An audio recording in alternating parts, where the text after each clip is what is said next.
प्रश्नावली 1.5 पहला प्रश्न, परिमेय या अपरिमेय संख्याएं, ये छांटना है। पहला भाग है इसका, दिया है 2 माइनस के वर्गमूल 5।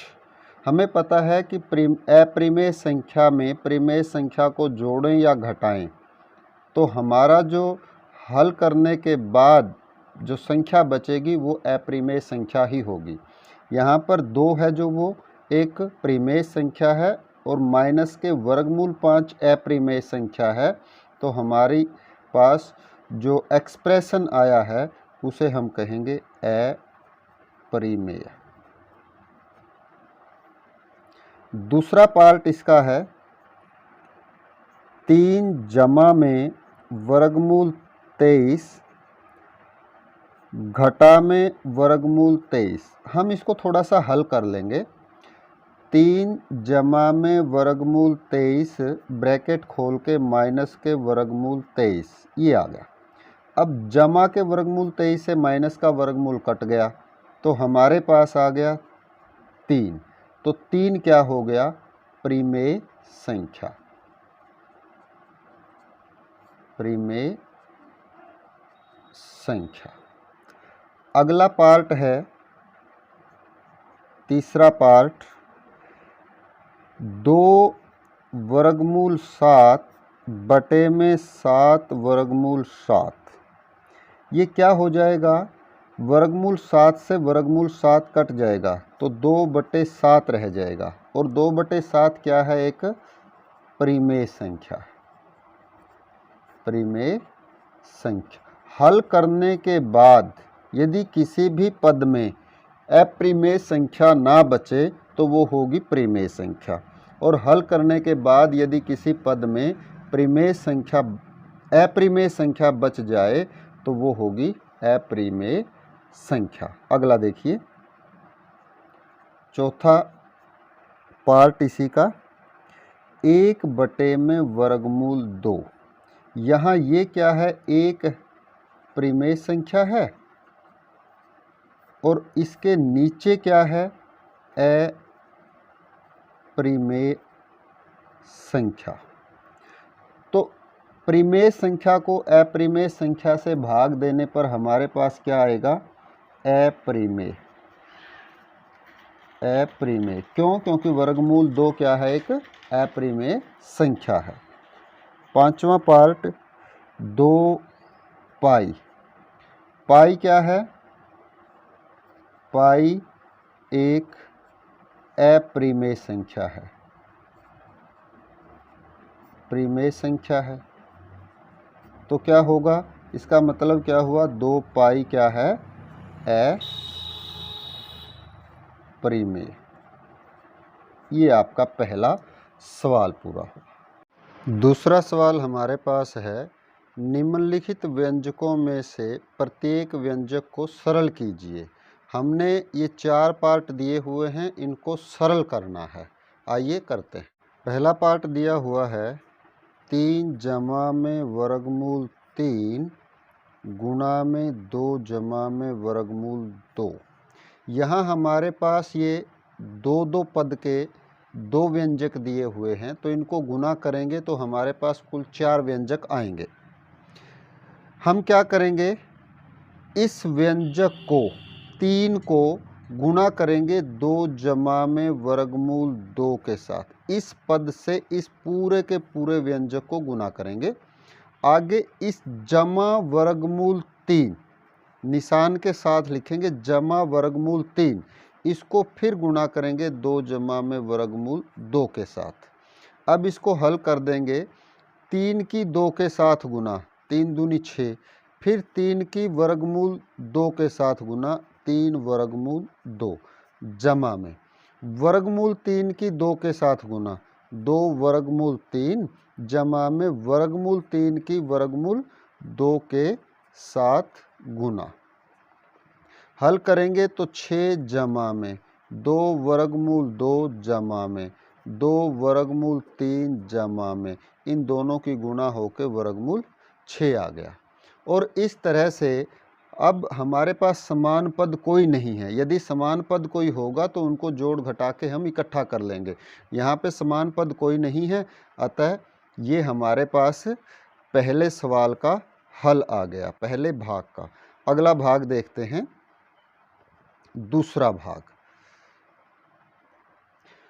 दूसरे भाग में दो पद दिए गए हैं, 3 जमा में वर्गमूल 3, और इसको गुणा करना है हमने 3 माइनस वर्गमूल 3 के साथ। यहाँ देखिए हमारे पास क्या होगा, 3 माइनस वर्गमूल 3 को और 3 माइनस वर्गमूल 3 को हमने गुणा करना है। किसके साथ? 3 के साथ और जमा के वर्गमूल 3 के साथ, यानी कि इन दोनों के बीच में इसको घुसा दिया। अब आप देखें 3 की 3 के साथ गुना होगी, 3 गुना में 3, फिर घटा 3 वर्गमूल 3, इसकी इसके साथ गुना। हमारे पास और क्या होगा, जमा के वर्गमूल 3 की गुना 3 के साथ 3 वर्गमूल 3, और इसी वर्गमूल 3 की गुना माइनस वर्गमूल 3 के साथ, माइनस के वर्गमूल 3 गुना में वर्गमूल 3 बराबर। यहाँ पर 3 वर्गमूल 3 में से 3 वर्गमूल 3 घटाएंगे तो ये कट जाएगा। यहाँ पर 3 गुना 3 9 आ जाएगा, और वर्गमूल 3 को वर्गमूल 3 से गुना करोगे तो घटा का 3 आ जाएगा, क्योंकि वर्गमूल 3 और वर्गमूल 3 में ये क्या हो जाएगा, वर्गमूल 3 का वर्ग, वर्ग से वर्गमूल कट जाएगा, 3 आ जाएगा। तो ये हमारे पास आ गया 6। ये दूसरा भाग हमारे पास हल होगा। तीसरे पार्ट में दिया गया है वर्गमूल 5 जमा में वर्गमूल 2 और सारे का वर्ग। एक तो विधि ये है कि 8वीं कक्षा में हमने a जमा b सारे का वर्ग सर्वसमीका सीखी है, उसका प्रयोग हम करें। दूसरी विधि ये है कि अभी आप वर्गमूल 5 जमा में वर्गमूल 2 को 2 बार लिख लो गुणा में, वर्गमूल 5 जमा में वर्गमूल 2। अब इसकी गुणा करेंगे हम, वर्गमूल 5 की गुणा करेंगे वर्गमूल 5 जमा में वर्गमूल 2 के साथ, इसकी गुणा इस पूरे के साथ कर दी। फिर जमा में वर्गमूल 2 जमा वर्गमूल 2, इसकी गुणा भी हम इस सारे के साथ कर देंगे, वर्गमूल 5 जमा में वर्गमूल 2 बराबर। अब वर्गमूल 5 की गुणा हम करेंगे वर्गमूल 5 के साथ, जमा वर्गमूल 5 की गुणा हम करेंगे वर्गमूल 2 के साथ, अंदर वाले सब के साथ। फिर जमा में वर्गमूल 2 की गुणा हम करेंगे वर्गमूल 5 के साथ, और वर्गमूल 2 की गुणा कर देंगे वर्गमूल 2 के साथ, वर्गमूल 2 के साथ बराबर। अब यहाँ देखिए 5 वर्गमूल 5 और वर्गमूल 5 की गुणा क्या आ जाएगी, 5, जमा में 5 दूनी 10, वर्गमूल के अंदर ही गुणा कर देंगे 10 आ जाएगा। यहाँ भी 5 दूनी 10, वर्गमूल के अंदर 10 आ जाएगा, और यहाँ वर्गमूल 2 को वर्गमूल 2 से गुणा करेंगे तो ये 2 आ जाएगा। अब हल करें इसको, 5 और 2 को जोड़ दें 7, जमा में वर्गमूल 10 और वर्गमूल 10, 2 वर्गमूल 10। ये आपका तीसरे पार्ट का हल आ गया। चौथा पार्ट देखिए, वर्गमूल 5 घटा में वर्गमूल 2 और गुणा में वर्गमूल 5 जमा में वर्गमूल 2। अभी तक हमने सीखा कि सीधा गुणा करेंगे। क्या गुणा करेंगे, वर्गमूल 5 को गुणा करेंगे वर्गमूल 5 जमा वर्गमूल 2 के साथ, और माइनस के वर्गमूल 2 को गुणा करेंगे वर्गमूल 5 जमा में वर्गमूल 2 के साथ, इस पूरे के साथ बराबर। वर्गमूल 5 को गुणा करेंगे वर्गमूल 5 के साथ, इसके साथ, फिर इस वर्गमूल 5 को गुणा करेंगे वर्गमूल 2 के साथ, माइनस वर्गमूल 2 को गुणा करेंगे वर्गमूल 5 के साथ, और फिर माइनस के ये वाला माइनस के वर्गमूल 2 को गुणा करेंगे वर्गमूल 2 के साथ। तो 2 पद का ये व्यंजक था और 2 पद का ये व्यंजक था, 2 दूनी 4, हमारे पास 1 2 3 और ये 4 व्यंजक आ गए हैं। अब देखिए वर्गमूल 5 को वर्गमूल 5 से गुणा करते हैं तो 5 आएगा, जमा में वर्गमूल 10, माइनस में वर्गमूल 10, 5 दूनी 10, वर्गमूल के अंदर अंदर की संख्याओं को गुणा कर देंगे, और घटा में 2 वर्गमूल 2 है तो ये 2 आ जाएगा, ये प्लस और माइनस कट जाएगा, 5 में से 2 घटाएंगे तो ये आ जाएगा 3। ये आपका आ गया दूसरे सवाल का चौथा पार्ट। प्रश्न नंबर 4 दिया हुआ है कि वर्गमूल 9.3 को संख्या रेखा पर दर्शाओ। किसी भी दशमलव वाली संख्या को या बिना दशमलव वाली संख्या को वर्गमूल में रखा गया है और उसको संख्या रेखा पर दर्शाना है, उसको हम इसी प्रश्न से सीखेंगे, फिर संख्या कुछ भी हो। सबसे पहले हम क्या करेंगे, जो 9.3 संख्या दी गई है, इस संख्या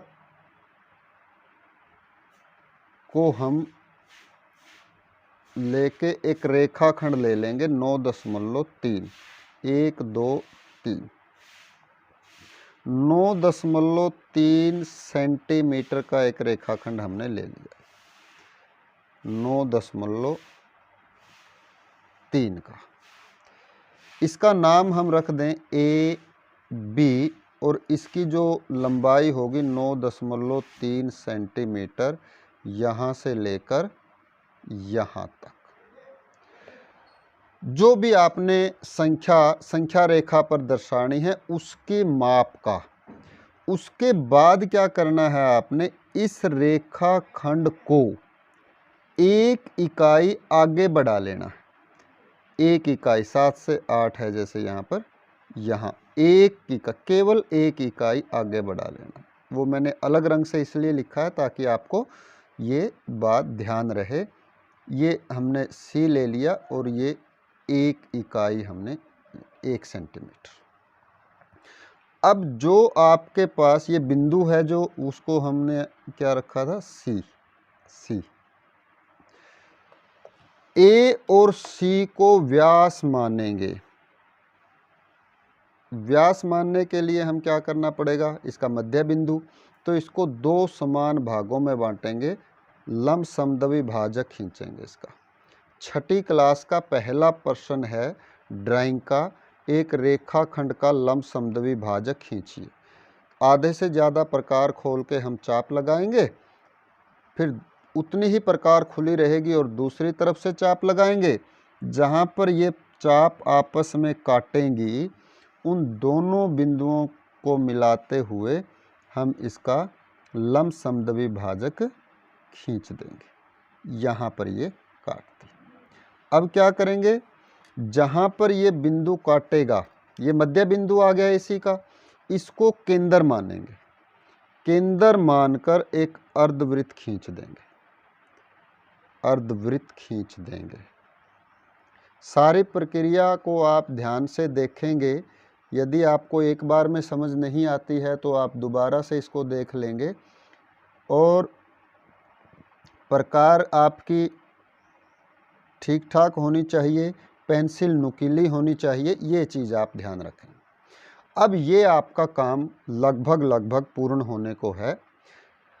अब जहाँ ये 9.3 का आखिरी सिरा था बिंदु बी, इस बिंदु बी से आप एक 90 डिग्री का कोण खींचेंगे, 90 डिग्री का कोण खींचेंगे, यानी कि लंब उठाएंगे यहाँ से, और वो लंब मैं इसके साथ उठा रहा हूँ, सेट स्क्वायर के साथ। आप प्रकार के साथ करें या डी के साथ, कोई दिक्कत नहीं है, लेकिन वो सही होना चाहिए। ये लंब, जहाँ पर ये इस अर्धवृत्त को काटेगा, उसका नाम आप डी रख देंगे। ये बी से लेकर डी तक की जो दूरी है, ये दूरी आपकी वर्गमूल 9.3 होगी। अब इस दूरी को आपने संख्या रेखा पर दर्शाना है। संख्या रेखा पर दर्शाने के लिए आप क्या करेंगे, इस बी से लेके आगे रेखा को बढ़ा देंगे, इसको आगे बढ़ा देंगे इसको, और बी से डी तक की प्रकार खोल के इस दूरी को माप लेंगे, यहाँ से ऐसे ये दूरी, और इसको चाप लगाते हुए आप इस तरह से इसको यहाँ तक ले आएंगे। जहाँ पर इस रेखा को ये काटेगी, ये जो दूरी होगी यहाँ से लेकर यहाँ तक की जो दूरी होगी, इस दूरी को हम बोलेंगे वर्गमूल 9.3। ये बिंदु B है जो वो 0 से स्टार्ट होगा, और ये बिंदु जो आएगा वो वर्गमूल 9.3 आएगा। इस तरह से हम किसी भी अपरिमेय संख्या को संख्या रेखा पर दर्शा सकते हैं। 5वां प्रश्न है, हर का परिमेयकरण कीजिए। हर के परिमेयकरण का मतलब है हर हमारा अपरिमेय संख्या नहीं होना चाहिए। तो नीचे जो दी गई संख्या है उसको हम हर कहते हैं किसी भी परिमेय संख्या में, उसमें अपरिमेय नहीं बचना चाहिए। पहला प्रश्न दिया हुआ है 1 में वर्गमूल 7। हमने क्या करना है, हर का परिमेयकरण, यानी कि नीचे जो संख्या दी हुई है यहाँ से हमने वर्गमूल का निशान हटाना है। बराबर क्या करेंगे, 1 में वर्गमूल 7। यदि हम इसको वर्गमूल 7 से गुणा कर दें तो ये वर्गमूल 7 को वर्गमूल 7 से गुणा करने पर हमें पता है कि वर्ग आ जाएगा, तो वर्ग से वर्गमूल कैंसिल हो जाए। नीचे वर्गमूल 7 से गुणा की है तो आपको ऊपर भी वर्गमूल 7 के साथ गुणा करनी है। वर्गमूल 7 एकम वर्गमूल 7, और वर्गमूल 7 की गुना वर्गमूल 7 से करने पर ये वर्ग से वर्गमूल कैंसल, तो ये हमारे पास आ गया वर्गमूल 7/7। ये आ गया हर का परिमेयकरण हमारा पूरा हुआ। अगला प्रश्न अगले प्रश्न को करने से पहले हम ये सूत्र देखें, a - b गुना में a+b। दो एक जैसे पदों के बीच में विपरीत चिन्ह हैं, और जब हम उनको गुणा करेंगे तो पहले पद का वर्ग घटा में दूसरे पद का वर्ग आएगा। इस सूत्र का हम प्रयोग करेंगे, इसको अच्छे से याद कर लें और समझ लें। अब देखिए दूसरा पार्ट, दूसरे पार्ट में 1 में वर्गमूल 7 माइनस वर्गमूल 6 है। आप इस प्रश्न को ध्यान से देखें, इसमें नीचे 2 पद दिए हुए हैं और दोनों पर वर्गमूल है। ये हट कैसे सकता है वर्गमूल, यदि हम इन दोनों पदों में कहीं किसी तरह से वर्ग लेके आ जाए। तो क्या करेंगे, 1 में वर्गमूल 7 माइनस वर्गमूल 6, यदि इसको गुणा हम कर दें किससे, वर्गमूल 7 जमा में वर्गमूल 6 से। आपको करना सिर्फ क्या है कि इसी संख्या को लिखना है बीच वाले चिन्ह को बदलकर, वर्गमूल 7 जमा में वर्गमूल 6। इसी संख्या को दो पदों वाली संख्या से ही गुना भी करना है, भाग भी करना है, लेकिन ये जो चिन्ह बीच में दिया गया है इसको बदल कर, यहाँ जोड़ दिया हुआ है तो यहाँ घटा कर देंगे, यहाँ घटा दिया हुआ तो यहाँ जोड़ कर देंगे। इस बात का ध्यान रखना है। और बहुत इंपॉर्टेंट प्रश्न है, संभावनाएं रहती हैं कि प्रश्न वार्षिक परीक्षा में आता है। चलिए देखते, 1 में ऊपर गुना करेंगे वर्गमूल 7 जमा में वर्गमूल 6 की, ये तो 1 एकम 1 हो जाएगा। यहाँ a माइनस बी और a प्लस बी बराबर होते हैं a की 2 माइनस b की 2, यानी कि पहले का वर्ग घटा में दूसरे का वर्ग, दोनों पद समान हैं, बीच में चिन्ह का अंतर है, चिन्ह विपरीत है, तो दोनों के वर्ग कर देंगे। तो वर्ग से वर्गमूल हमारा कैंसिल हो जाएगा, तो ऊपर हमारा वर्गमूल 7 जमा में वर्गमूल 6 रह गया और नीचे 7 में से 6 गया 1, तो ये हमारा उत्तर आ गया। ये हो गया हर का परिमेयकरण। अगला पार्ट देखते हैं। इस पार्ट में देखिए 1 बटे में वर्गमूल 5 जमा में वर्गमूल 2 दिया हुआ है।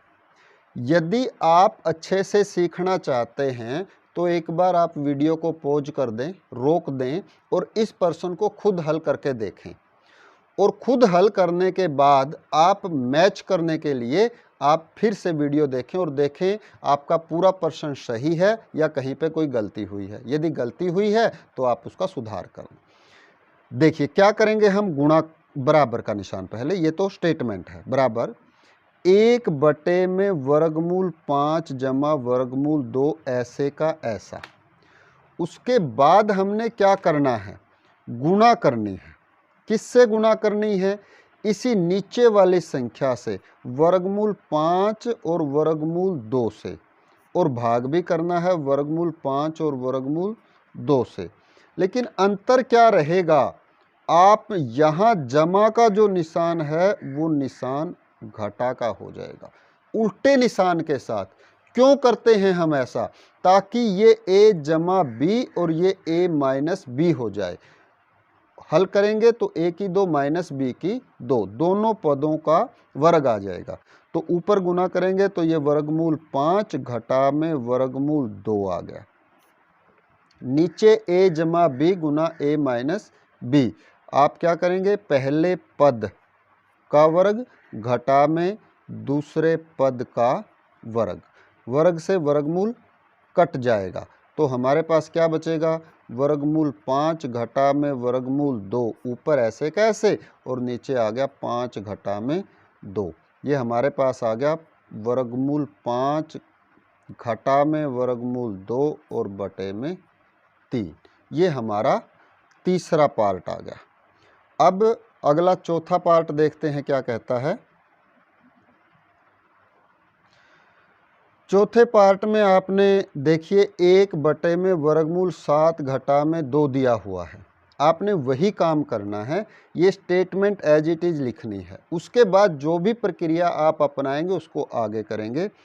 1 बटे में वर्गमूल 7 घटा में 2 ऐसे का ऐसे लिख दिया, गुणा कर देंगे किससे, वर्गमूल 7 और निशान उल्टा जमा के 2 से, वर्गमूल 7 जमा के 2 से ही भाग कर दिया, जिससे गुणा करेंगे उसी से भाग करेंगे, बराबर a वर्गमूल 7 जमा में 2 ऊपर आ गया और नीचे क्या आया, वर्गमूल 7 का वर्ग घटा में 2 का वर्ग, दोनों पदों का अलग अलग वर्ग आ गया।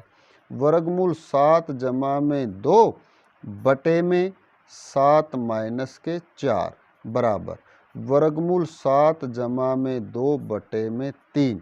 आप ध्यान रखेंगे इस बात का कि आपने नोटबुक में जो आपकी फेयर कॉपी है उसमें हल करेंगे तो आप इसी तरह से हल करेंगे, ये बराबर का निशान सीधा लगा रहेगा और आगे नहीं करेंगे। तो प्रश्न पूरा सही दिखना चाहिए कि यहाँ से ये स्टेटमेंट दी हुई है और यहाँ ये इसका परिणाम आया है हल करने के बाद। तो ये था आपका 5वां प्रश्न और इसी के साथ ये प्रश्नावली भी हुई पूरी।